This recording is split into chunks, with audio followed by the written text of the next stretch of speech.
Hello दोस्तों, नमस्कार। मैं हूं अनिल कुमार। स्वागत है आपका अपने YouTube चैनल सुपर टारगेट में। दोस्तों, आज हम मैथ फर्स्ट की शुरुआत करने वाले हैं। मैथ फर्स्ट कहने का मतलब जिसे आप मैथमेटिक्स या हिंदी में अंकगणित कहते हैं। बताना चाहूंगा कि आपके कॉम्पिटिटिव एग्जाम में या फिर एंट्रेंस एग्जाम में मैथमेटिक्स से यानी अंकगणित से कुल 22 चैप्टरों से क्वेश्चंस पूछे जाते हैं। इन 22 चैप्टर में जिस जिस तरह से क्वेश्चंस बनते हैं, जिस जिस टाइप के क्वेश्चंस बनते हैं, उन सारे क्वेश्चनों के वीडियो हम आपको डेली एक एक करके प्रोवाइड करेंगे। दोस्तों, बताना चाहूंगा कि उन 22 चैप्टरों में आज हम पहला चैप्टर लेकर आए हैं आपके लिए, जिसका नाम है संख्या पद्धति, जिसे आप अंग्रेजी में कहते हैं नंबर सिस्टम। बताना चाहूंगा संख्या पद्धति एक इम्पॉर्टेंट चैप्टर है आपके कॉम्पिटिटिव एग्जाम के निगाह से, चाहे एंट्रेंस एग्जाम के निगाह से अगर इस चैप्टर को देखा जाए तो 2 या 4 क्वेश्चन हर साल पूछे जाते हैं। इससे कम से कम 2 क्वेश्चन तो हर साल ही आते हैं। हाँ, मैक्सिमम 4 भी आ सकते हैं, बट 2 क्वेश्चन की गारंटी हमारी तरफ से है कि 2 क्वेश्चन पक्का आपके एंट्रेंस एग्जाम में इस चैप्टर से आएगा। बताना चाहूंगा कि उन सारे क्वेश्चंस के टाइप को देखने से पहले सबसे पहले आज हम बताने वाले हैं आपको कि संख्या पद्धति में संख्या किसे कहते हैं और संख्याओं में कितने रूप हैं। रूप से कहने का मतलब यह है कि आपने कई नाम सुने होंगे, जिसमें आपने प्राकृतिक संख्या का नाम सुना होगा, सब संख्या का नाम सुना होगा, विषम संख्या का नाम सुना होगा, भाज्य, अभाज्य, परिमेय, अपरिमेय, बहुत सारी संख्याओं के नाम आपने सुने होंगे। घबराइए मत, ये संख्याओं के ही रूप हैं। थोड़ा थोड़ा फर्क है इसमें, लेकिन होती संख्याएं ही हैं। तो हम आज आपको बताने वाले हैं कि संख्या होती क्या है, संख्या के प्रकार कितने होते हैं, उनकी परिभाषा क्या है, उनके एग्जाम्पल क्या है। तो देर न करते हुए शुरू किया जाए आज का वीडियो।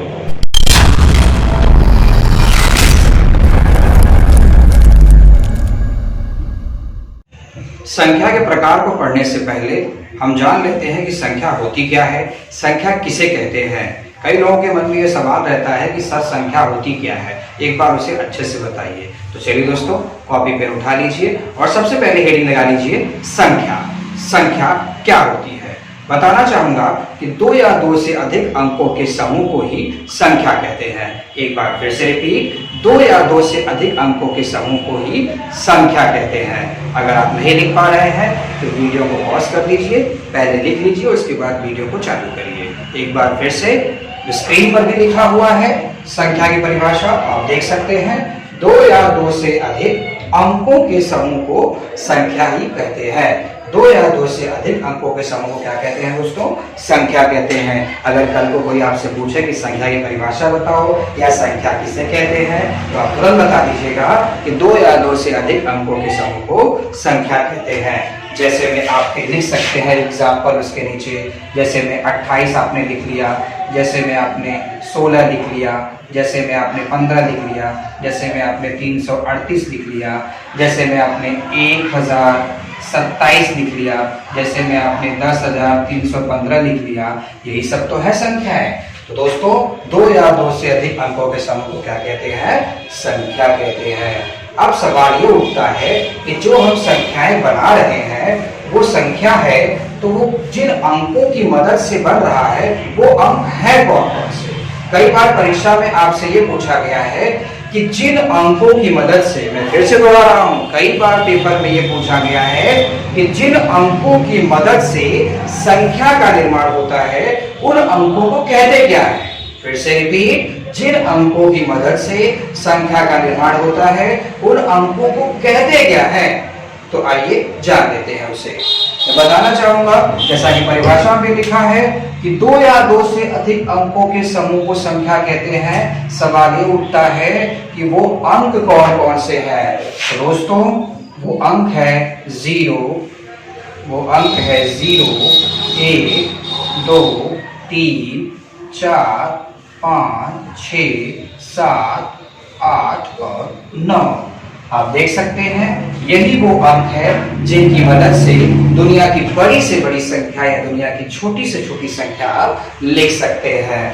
तो एक बार आप इन अंकों को एक बार फिर से देख लें। 0, 1, 2, 3, 4, 5, 6, 7, 8, 9।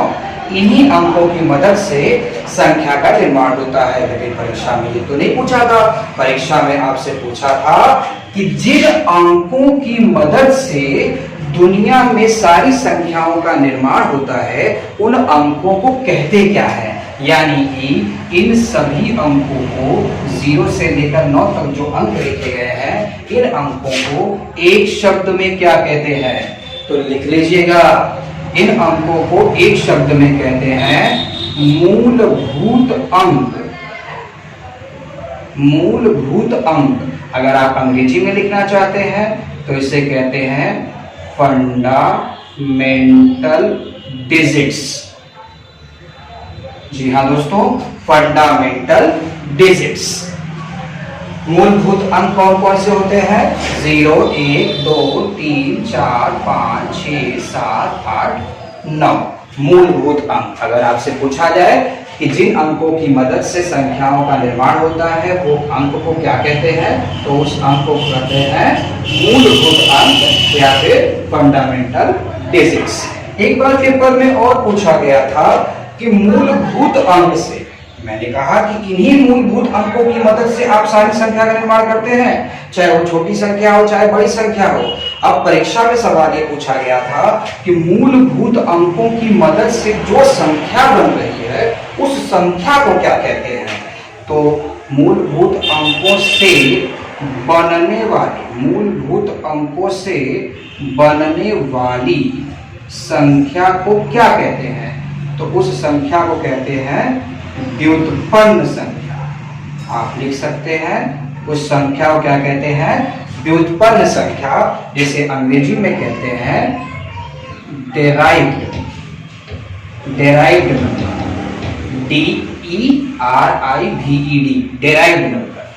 तो मूलभूत अंक क्या है, व्युत्पन्न संख्या क्या है, आपने समझ लिया होगा।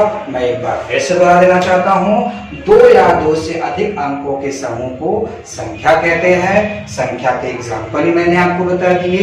अंक जो कि बेहद इंपॉर्टेंट था, जिनकी मदद से आप संख्या बना रहे हैं वो अंक है कौन कौन से, वो अंक है 0, 1, 2, 3, 4, 5, 6, 7, 8, 9। तो ये अंक हैं जिनकी मदद से दुनिया की सारी संख्याएं बनती हैं। इन अंकों को एक शब्द में क्या कहते हैं, मूलभूत संख्या कहते हैं, फंडामेंटल डिजिट्स कहते हैं। तो मूलभूत अंकों से वो संख्या बनती है, उस संख्या को क्या कहते हैं, उस संख्या को कहते हैं व्युत्पन्न संख्या, डेराइव्ड नंबर। याद रखिएगा, व्युत्पन्न संख्या, डेराइव्ड नंबर। कई बार परीक्षा में ये भी पूछा गया है कि मूलभूत अंकों की संख्या बताइए। मूलभूत अंकों की संख्या बताइए। अरे आप तो देख रहे हैं दोस्त, 0, 1, 2, 3, 4, 5, 6, 7, 8, 9, इसी को गिन लो, पता चल जाएगा मूलभूत अंक की संख्या कितनी होती है। आओ गिन देता हूँ, 1, 2, 3, 4, 5, 6, 7, 8, 9, 10। यानी मूलभूत अंकों की संख्या कितनी है, 10 है। तो कल को अगर पूछा जाए आपसे कि मूलभूत अंक की संख्या कितनी होती है, 10 होती है, तो मूलभूत अंक भी जान लिए, से बनने वाली संख्या व्युत्पन्न संख्या भी जान ली। संख्याओं के प्रकार के अंतर्गत पहली संख्या है प्राकृतिक संख्या, जिसे अंग्रेजी में कहा जाता है नेचुरल नंबर। सवाल इस बात का उठता है कि प्राकृतिक संख्या कहते किसे हैं, यानी प्राकृतिक संख्या की परिभाषा क्या होती है। दोस्तों बताना चाहूंगा कि गिनती की संख्या को ही प्राकृतिक संख्या कहते हैं। गिनती के काम आने वाली संख्याओं को ही क्या कहते हैं, प्राकृतिक संख्या कहते हैं। एक बार स्क्रीन की तरफ गौर कर लीजिए। स्क्रीन पर साफ साफ शब्दों में परिभाषा लिखा हुआ है, आप अपने कॉपी पर लिख लीजिए। प्राकृतिक संख्या हेडिंग लगा लीजिए। अंग्रेजी में नेचुरल नंबर कहते हैं। परिभाषा है, गिनती की संख्या को ही प्राकृतिक संख्या कहते हैं। जैसे में अगर एग्जाम्पल की बात करें तो एग्जाम्पल में क्या लिखें, एग्जाम्पल में सबसे पहली प्राकृतिक संख्या कौन सी होती है, 0 लिखें कि 1 लिखें, कंफर्म नहीं है। आप डाउट में हो गए कि भाई प्राकृतिक संख्या परिभाषा तो आप समझ गए, लेकिन अगर समझ गए तो एग्जाम्पल में लिखिए कौन कौन सी प्राकृतिक संख्या होती है, प्राकृतिक संख्या की शुरुआत कहाँ से करें। तो दोस्तों बताना चाहूंगा कि प्राकृतिक संख्या की शुरुआत 1 से होती है, न कि 0 से। कैसे, परिभाषा में लिखा है गिनती की संख्या को ही प्राकृतिक संख्या कहते हैं। अब अगर आपको कोई चीज कह दिया जाए गिनने के लिए, तो गिनती की शुरुआत आप कहाँ से करेंगे? 0 से करेंगे कि 1 से करेंगे? अभी मैं आपसे कह दूं कि बेटा आप अपने हाथों की उंगलियों को गिन के बताइए। आप अपने हाथों की उंगलियों को गिन के बताइए। जरा गिनिए तो। 0, 1, 2, 3, 4। तब तो आपके हाथ में सिर्फ 4 ही उंगली हुई। गलत। इसके लिए गिनती की शुरुआत 0 से नहीं करते। किससे करते हैं? 1 से करते हैं। यानी कि प्रथम प्राकृतिक संख्या कौन सी होगी? 1 होगी। 1 के बाद 2, 3, 4, 5, 6, 7 ... तो गिनती की संख्या को ही प्राकृतिक संख्या कहते हैं। और पहली प्राकृतिक संख्या कौन सी है? 1 है। ध्यान रखिए दोस्तों, हाल ही के सीटेट के एग्जाम में एक क्वेश्चन पूछा गया था कि प्रथम 50 हिंदू अरबी संख्या का योगफल बताइए। एक बार मैं फिर से दोहराना चाहूंगा। क्वेश्चन पूछा गया था कि प्रथम 50 हिंदू अरबी संख्या का योगफल बताइए। अब यहाँ बच्चा कंफ्यूज हो चुका है कि हिंदू अरबी संख्या होती क्या है। तो दोस्तों घबराइए मत, बताना चाहूंगा कि प्राकृतिक संख्या का ही एक और नाम है हिंदू अरबी संख्या। तो आज से ध्यान रखिएगा कि हिंदू अरबी संख्या को ही क्या कहते हैं? प्राकृतिक संख्या कहते हैं। अंग्रेजी में कहते हैं इसे हिंदू अरबिक नंबर। ध्यान रखिएगा, हिंदू अरबिक नंबर या हिंदू अरबी संख्या को ही क्या कहते हैं? प्राकृतिक संख्या कहते हैं। कल को अगर प्राकृतिक संख्या के सवालों को अगर हमें मान के लगाना हो, मतलब x मान के अगर लगाना हो, तो कैसे लगाएंगे? आइए मैं बताता हूँ। जरा गौर करिए प्राकृतिक संख्याओं के एग्जाम्पल पर। 1, 2, 3, 4, 5, 6, 7, आगे 8, 9 ऐसे चलता रहेगा। तो प्राकृतिक संख्याओं के बीच में अंतर कितने का है?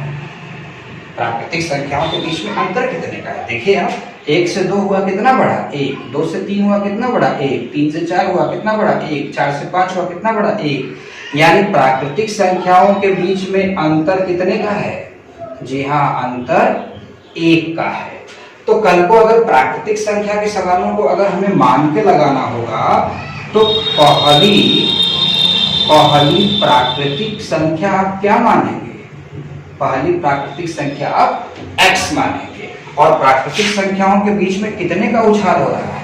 1-1 का उछाल हो रहा है। तो अगर पहली प्राकृतिक संख्या आप x मानेंगे, तो अगला में कितना बढ़ाएंगे? 1 बढ़ा देंगे, फिर एक और बढ़ाएंगे, फिर एक और बढ़ाएंगे, फिर एक और बढ़ाएंगे, ऐसे ही चलते चले जाएंगे। यानी प्राकृतिक संख्याओं को जब हमें मान के लगाना होगा, तो हम इस तरह से मानेंगे x, x+1, x+2, x+3, x+4, x+5 ऐसे ऐसे मान के हम लगाएंगे। तो दोस्तों संख्याओं के प्रकार के अंतर्गत पहली संख्या प्राकृतिक संख्या। संख्याओं के प्रकार में दूसरी संख्या है पूर्ण संख्या, जिसे अंग्रेजी में होल नंबर कहा जाता है। जैसा कि नाम से स्पष्ट है, पूर्ण संख्या यानी कि ये संख्या पूरी तरह से पूर्ण होगी। पूर्ण से क्या मतलब होगा? अभी पिछली संख्या प्राकृतिक संख्या पढ़े थे, जिसमें आपने कहा कि पहली प्राकृतिक संख्या 1 होती है, लेकिन उसमें 0 कहीं ना कहीं मिस हो रहा था। तो 0 न होने से वो संख्या अपूर्ण थी। यानी कि पूर्ण संख्या में 0 भी आ जाएगा। तो परिभाषा क्या होगी? आइए स्क्रीन पर दोस्तों आप देख रहे हैं पूर्ण संख्या, जिसे अंग्रेजी में क्या कहते हैं? होल नंबर कहते हैं। परिभाषा ये है कि प्राकृतिक संख्याओं में 0 या फिर 0 जोड़ देने से प्राप्त नई संख्या को ही क्या कहेंगे? पूर्ण संख्या कहेंगे। नाम में ही लिखा है पूर्ण संख्या, यानी वो पूरी तरह से क्या है? पूर्ण है। प्राकृतिक संख्या में अगर हम 0 जोड़ देंगे, तो 0 जोड़ने से जो हमें संख्या प्राप्त होगी, उस संख्या को हम क्या कहेंगे? पूर्ण संख्या कहेंगे। यानी कि इसके एग्जाम्पल की तरफ अगर हम बढ़ें, तो प्राकृतिक संख्या में एग्जाम्पल क्या था? 1, 2, 3, 4, 5, 6, 7 ... एग्जाम्पल था प्राकृतिक संख्या का। तो ये तो प्राकृतिक संख्या हो गया। पूर्ण संख्या मतलब क्या होगा? प्राकृतिक संख्या में 0 अगर हम जोड़ देंगे, तो वो संख्या क्या कहलाएगी? पूर्ण संख्या कहलाएगी। यानी ये प्राकृतिक संख्या है, इसी में हम क्या जोड़ देते हैं? 0। अब ये कौन सी संख्या हो गया? पूर्ण संख्या हो गया। यानी प्राकृतिक संख्याओं में जब हम 0 जोड़ देंगे तो जो संख्या मिलेगी उसे हम पूर्ण संख्या कहेंगे। यानी कल को अगर आपसे पूछा जाए कि प्रथम पूर्ण संख्या क्या है, तो प्रथम पूर्ण संख्या यानी पहली पूर्ण संख्या क्या है? 0 है। पहली पूर्ण संख्या 0 है। तो चलिए शुरू करते हैं। इस प्रकार के अंतर्गत तीसरी संख्या है सम संख्या, जिसे अंग्रेजी में क्या कहा जाता है? इवन नंबर कहा जाता है। जी हाँ दोस्तों, अंग्रेजी में कहा जाता है इवन नंबर। तो सम संख्या कहते किसे हैं? सम संख्या की परिभाषा क्या है? इसके उदाहरण क्या है? बताना चाहूंगा दोस्तों, ऐसी संख्या जो 2 से पूरी तरह से विभाजित हो जाए। एक बार फिर से, ऐसी संख्या जो 2 से पूरी कट जाए उसे हम क्या कहेंगे? सम संख्या कहेंगे। एक बार स्क्रीन पर आप परिभाषा की तरफ गौर करें, हेडिंग लगा लें, सम संख्या जिसे अंग्रेजी में इवन नंबर कहा जाता है। परिभाषा आपके सामने है। वे संख्याएं जो 2 से पूर्णतः विभाजित हो जाएं। पूर्णतः विभाजित हो जाए इसका मतलब क्या हुआ? पूरी तरह से कट जानी चाहिए। अगर आप उस संख्या को 2 से काट रहे हैं तो पूरा कट जाना चाहिए, बदले में शेषफल कुछ भी नहीं बचना चाहिए। यानी वे संख्याएं जो 2 से पूर्णतः विभाजित हो जाती हैं उसे हम क्या कहते हैं? सम संख्या कहते हैं। जिसकी एग्जाम्पल की तरफ अगर बढ़े हम, तो पहला सम संख्या क्या होना चाहिए? दोस्तों, परिभाषा में आपने लिखा कि वे संख्याएं जो 2 से पूरी कट जाएं। बताना चाहूंगा कि जो संख्या 2 से कटती है उसकी शुरुआत ही 2 से होती है। जैसे 3 से कटने वाली संख्या 3 से स्टार्ट होगी, 10 से कटने वाली संख्या 10 से स्टार्ट होगी, 15 से कटने वाली संख्या 15 से स्टार्ट होगी। वैसे ही 2 से कटने वाली संख्या किससे स्टार्ट होगी? 2 से ही तो होगी। यानी कि पहली सम संख्या क्या होगी? 2 होगी। और अगला सम संख्या क्या होगा?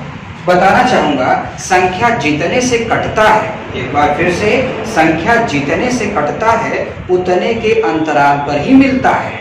अगर 4 से कटने वाली संख्या की शुरुआत 4 से हो रही है तो अगली संख्या 4 के अंतराल पर ही मिलेगी। 4 के गैपिंग पर ही मिलेगा। 4 के बाद 8 के बाद 12 के बाद 16, ऐसे 4 के अंतराल मिलेगी। और यहाँ 4 से थोड़ी कट रहा है, यहाँ 2 से कट रहा है। तो 2 से कटने वाली संख्या 2 से शुरू होगी और 2 के अंतराल पर मिलेंगी। यानी 2 के बाद 2 का अंतराल करेंगे तो अगला संख्या आएगा 4, फिर 2 का गैपिंग करेंगे तो 6, फिर 8, फिर 10, फिर 12, फिर 14, फिर 16, फिर 18, dot dot dot dot dot dot dot dot अनंत तक। यानी कि पहली और सबसे छोटी सम संख्या कौन सी है? 2 है। एक बार फिर से, पहली और सबसे छोटी सम संख्या कौन सी है? 2 है। और सबसे बड़ी सम संख्या कौन सी है? ज्ञात नहीं कर सकते। सबसे बड़ी सम संख्या अनंत। ध्यान, कल को दोस्तों सम संख्या की सवालों को अगर हमें मान के लगाना हो, x मान के लगाना हो, तो कैसे लगाएंगे उसे आप? तो तुरंत आप सबसे पहली सम संख्या x मानेंगे। पहली सम संख्या क्या मानेंगे? x मानेंगे। और अभी ऊपर आपने उदाहरण में देखा कि सम संख्याओं के बीच में कितने का अंतराल है? सम संख्याओं के बीच में 2 का अंतराल है। यानी अगर पहली सम संख्या x है तो 2 अगर इसमें बढ़ा देंगे तो x + 2 हो जाएगा। फिर अगर 2 बढ़ा देंगे तो x + 4 हो जाएगा। फिर अगर 2 बढ़ाएंगे तो x + 6, ऐसे ही आप आगे बढ़ाते जाएंगे। यानी सम संख्याओं को अगर हमें मान के लगाना होगा तो हम इस तरह से लगाएंगे। तो मेरे हिसाब से आप सम संख्या समझ चुके होंगे। एक बार फिर से चाहे तो आप देख सकते हैं कि ऐसी संख्याएं जो 2 से पूरी तरह से कट जाए वे सम संख्या है, उसे हम क्या कहते हैं? सम संख्या कहते हैं। अब जैसे मैंने ले लिया 37, तो क्या ये 2 से कट सकता है? जी नहीं, ये 2 से नहीं कटेगा। अगर आप इसे 2 से काटना चाहेंगे तो शेषफल कुछ न कुछ बच जाएगा, इसके लिए सम संख्या नहीं है। लेकिन अगर आप यही 38 ले लेते हैं तो क्या 2 से कट जाएगा? बिल्कुल ये 2 से कट जाएगा। पूर्णतः कटने का मतलब ये हुआ कि शेष पर कुछ भी नहीं बचना चाहिए। यानी ऐसी संख्या जो 2 से पूरी तरह से कट जाए उसे सम संख्या कहते हैं। पहली सम संख्या 2 है, यानी सम संख्याओं के बीच का अंतराल 2 का होता है। सम संख्याओं के सवालों को अगर हमें मान के लगाना होगा तो पहले हम x मानेंगे, फिर 2 उसमें बढ़ाते चले जाएंगे। तो चलिए शुरू करते हैं। के प्रकार के अंतर्गत चौथी संख्या है विषम संख्या, जिसे अंग्रेजी में ऑड नंबर कहा जाता है। जी हाँ दोस्तों, जिसे अंग्रेजी में ऑड नंबर कहा जाता है। किसे कहते हैं विषम संख्या? क्या होती है विषम संख्या की परिभाषा? उदाहरण क्या है इसके? सबसे छोटी विषम संख्या होती कौन है? तरह तरह के सवाल आपके दिमाग में आ रहे होंगे। घबराइए मत, सारे सवालों का जवाब आपको अभी हम थोड़ी देर में देंगे। दोस्तों अभी इसके पहले आपने पढ़ा था सम संख्या। सम संख्या में आपने पढ़ा था कि जो संख्या 2 से कट जाएंगी वो सम होगा। तो सम का ही तो उल्टा है विषम। सम का उल्टा है विषम। अगर सम में आप पढ़ रहे हैं कि जो संख्या 2 से पूरी तरह से कट जाती है तो उसी का उल्टा कर दीजिए, आपको विषम संख्या का भी परिभाषा मिल जाएगा। जरा उल्टा करके देखिए। जी हाँ दोस्तों, वे संख्याएं जो 2 से नहीं कटती हैं उसे हम क्या कहेंगे? विषम संख्या कहेंगे। अगर आप लिख रहे हैं कॉपी पर तो आइए स्क्रीन पर देख लीजिए। विषम संख्या ऑड नंबर, वे संख्याएं जो 2 से पूर्णतः विभाजित नहीं होती। ध्यान रखिएगा क्या लिखा है? नहीं होती। अगर हो जाएंगे तब तो सम संख्या हो जाएगा। वे संख्याएं जो 2 से पूर्णतः विभाजित नहीं होती उसे हम क्या कहेंगे? उसे हम विषम संख्या कहेंगे। इसके उदाहरण की तरफ बढ़ा जाए। उदाहरण आते ही मन में यह सवाल आता है कि सबसे पहला विषम संख्या क्या होना चाहिए? परिभाषा तो हम समझ गए, बट हमें ये समझ में नहीं आ रहा है कि पहला विषम संख्या लिखे कौन सा।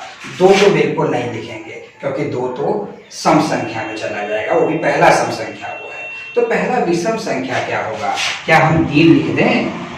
दोस्तों 3 विषम संख्या तो है, लेकिन पहला विषम संख्या नहीं है। 3 के पीछे 2 आता है, 2 तो सम संख्या में चला जाएगा। 2 के पीछे क्या कुछ नहीं आता? 2 के पीछे 1 आता है और 1 2 से नहीं कट पाएगा। जी हाँ दोस्तों, परिभाषा पे गौर करिए। जो 2 से नहीं कटेगा वही तो विषम होगा। यानी 1 2 से नहीं कट सकता। यानी कि सबसे पहला विषम संख्या कौन सा होगा? 1 होगा। तो 1 के बाद 2 तो नहीं लेंगे क्योंकि 2 सम में चला जाएगा। यानी दूसरा विषम संख्या कौन सा होगा? 3। 3 के बाद 4 मत लेना क्योंकि वो 2 से कट जाएगा। 5 5 के बाद 6 मत लेना क्योंकि वो 2 से कट जाएगा। 7 के बाद 8 मत लेना क्योंकि वो 2 से कट जाएगा। यानी कि 7 के बाद 9 लेंगे, 9 के बाद 11 13 15 17 19 21 डॉट डॉट डॉट डॉट अनंत। तो दोस्तों याद रखिएगा, पहला विषम संख्या और सबसे छोटा विषम संख्या 1 है। सबसे बड़ा विषम संख्या ज्ञात नहीं किया जा सकता, वो अनंत है। ध्यान रखिएगा। अब सवाल ये उठता है कि विषम संख्याओं के सवालों को कल को अगर हमें मान कर लगाना हो, कहने का मतलब अगर x मान के लगाना हो तो कैसे लगाएंगे, वो भी बता देता हूँ। पहले आइए देखते हैं। इन विषम संख्याओं में जरा एक चीज देखा जाए, विषम संख्याओं के बीच में अंतराल कितने का है? विषम संख्याओं के बीच में अंतराल कितने का है? 1 से 3 हुआ कितना बड़ा? 2। 3 से 5 हुआ 2 बड़ा। 5 से 7 2 बड़ा। 7 से 9 2 बड़ा।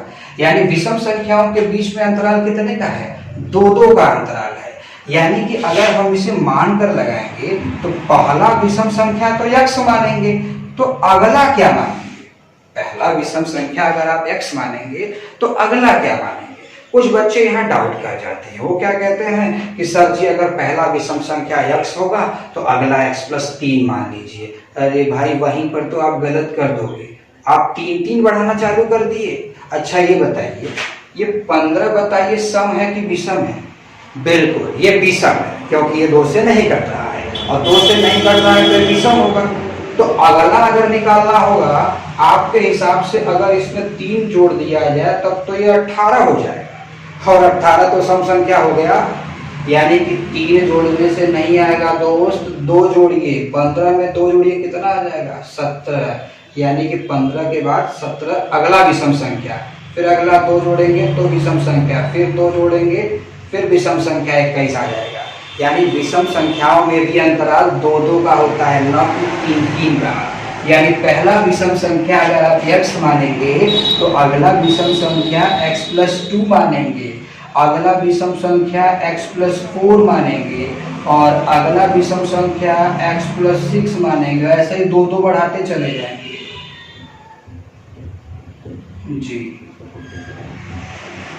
तो दोस्तों ये था विषम संख्या। उम्मीद करता हूँ कि विषम संख्या आपको समझ में आ गया होगा। अब नाम से ही स्पष्ट है, पूर्ण। पूर्ण मतलब जो पूरी तरह से कंप्लीट हो। क्या पूर्ण हो, क्या कंप्लीट हो? वर्ग संख्या, यानी ऐसी संख्या जो किसी न किसी संख्या का पूरा पूरा वर्ग हो, उसे हम क्या कहेंगे? पूर्ण वर्ग संख्या कहेंगे। बहुत ही आसान है, नाम में ही स्पष्ट है इसकी परिभाषा। एक बार स्क्रीन पर देख लीजिए, साफ साफ लिखा है हेडिंग, पूर्ण वर्ग संख्या, परफेक्ट स्क्वायर नंबर। परिभाषा क्या है दोस्तों? वे संख्याएं, यानी कि ऐसी संख्याएं जो किसी संख्या का पूर्ण वर्ग हो, पूरा हो। पूरा क्या हो? पूरा पूरा वर्ग हो। ऐसी संख्या जो किसी संख्या का पूरा पूरा वर्ग हो, उसे हम क्या कहेंगे? उसे हम पूर्ण वर्ग संख्या कहेंगे, परफेक्ट स्क्वायर नंबर कहेंगे। अगर उदाहरण की बात करें दोस्तों, उदाहरण आप तभी लिख पाएंगे, उदाहरण आप इस संख्या का तभी लिख पाएंगे जब आपको कुछ वर्ग संख्याएं याद हो। अब जैसे मैं आपसे कहूं, बताइए क्या 5 पूर्ण वर्ग संख्या है? आपको अगर नहीं पता रहेगा तो आप कह देंगे हाँ या नहीं, यानी कंफ्यूज रहेंगे। दोस्तों ये पूर्ण वर्ग संख्या नहीं है। क्यों? क्योंकि परिभाषा जरा देखिए, वे संख्याएं जो किसी संख्या का पूर्ण वर्ग हो। क्या 5 किसी का वर्ग है? नहीं, इसके लिए ये पूर्ण वर्ग संख्या नहीं है। अगर मैं कहूं तब तो 7 होना चाहिए, बिल्कुल नहीं होना चाहिए, क्योंकि 7 भी किसी का पूर्ण वर्ग नहीं है। 11 भी किसी का पूर्ण वर्ग नहीं है। लेकिन अगर यही 5 का वर्ग 25 लिख दिया जाए तो ये पूर्ण वर्ग संख्या है। यही 7 का वर्ग अगर 49 लिख दिया जाए तो ये पूर्ण वर्ग संख्या है। अगर यही 11 का पूर्ण वर्ग लिख दिया जाए 121 तो यह एक पूर्ण वर्ग संख्या है। यानी पूर्ण वर्ग संख्या कहने का मतलब पूरी तरह से किसी का स्क्वायर होना चाहिए, किसी संख्या का वर्ग होना चाहिए। तो पहली पूर्ण वर्ग संख्या क्या होनी चाहिए? अगर आप 2 का स्क्वायर 4 लिखेंगे तो क्या आप 1 का स्क्वायर 1 नहीं लिख सकते? यानी कि पहली पूर्ण वर्ग संख्या 1 होगी। अब आप ये मत कहना कि सर ये किसका वर्ग है, हमें एक खुद 1 का ही वर्ग है। 1 का वर्ग करेंगे तो 1 ही आएगा। 1 का वर्ग 1, 2 का वर्ग 4, 3 का वर्ग 9, 3 के बाद 4 का वर्ग कर दीजिए 16, 4 के बाद 5 का वर्ग कर दीजिए 25, 5 के बाद 6 का वर्ग कर दीजिए 36, 7 का 49, 8 का 8 8 64 होता है, 9 का कर दीजिए 81, 10 का कर दीजिए 100, डॉट डॉट डॉट डॉट ऐसे ही करते जाइए। यानी पूर्ण वर्ग संख्या किसे कहते हैं? ऐसी संख्याएं जो किसी न किसी संख्या का वर्ग हो, वो क्या कहलाती है? पूर्ण वर्ग संख्या कहलाती है। यानी पहली पूर्ण वर्ग संख्या और सबसे छोटी पूर्ण वर्ग संख्या क्या होगी? 1 होगी। और सबसे बड़ी पूर्ण वर्ग संख्या कौन सी है? ज्ञात नहीं कर सकते, अनंत है। चलिए, संख्याओं के प्रकार के अंतर्गत छठी संख्या है पूर्ण घन संख्या, जिसे अंग्रेजी में कहते हैं परफेक्ट क्यूब नंबर। एक बार मैं फिर से नाम दोहराना चाहूंगा, पूर्ण घन संख्या, परफेक्ट क्यूब नंबर। जी हाँ दोस्तों, इसके नाम से ही स्पष्ट है, पूर्ण घन संख्या यानी ऐसी संख्या जिसका घन पूरी तरह से पूर्ण हो, पूरी तरह से कंप्लीट हो। ऐसी संख्या जो पहले से घन करके लिखी गई हो, उसे हम क्या कहते हैं? पूर्ण घन संख्या कहते हैं। आइए एक बार स्क्रीन पर देख लिया जाए। पूर्ण घन संख्या, परफेक्ट क्यूब नंबर। परिभाषा है वे संख्याएं, मतलब ऐसी संख्याएं जो किसी संख्या का पूर्ण घन हो, मतलब पूरी तरह से उसका क्यूब करके लिखा गया हो, उसे हम पूर्ण घन संख्या कहते हैं। दोस्तों, ऐसी संख्या है जिसका घन करके लिख दिया गया हो उसे हम पूर्ण घन संख्या कहते हैं। अगर आप कहेंगे 9, तो 9 क्या पूर्ण घन संख्या है? नहीं, ये पूर्ण वर्ग संख्या है। ये 3 का वर्ग है, लेकिन हम क्या पढ़ रहे हैं? घन पढ़ रहे हैं। तो अगर हमें घन संख्या लिखना होगा तो 3 का घन हम कितना लिखेंगे? 27।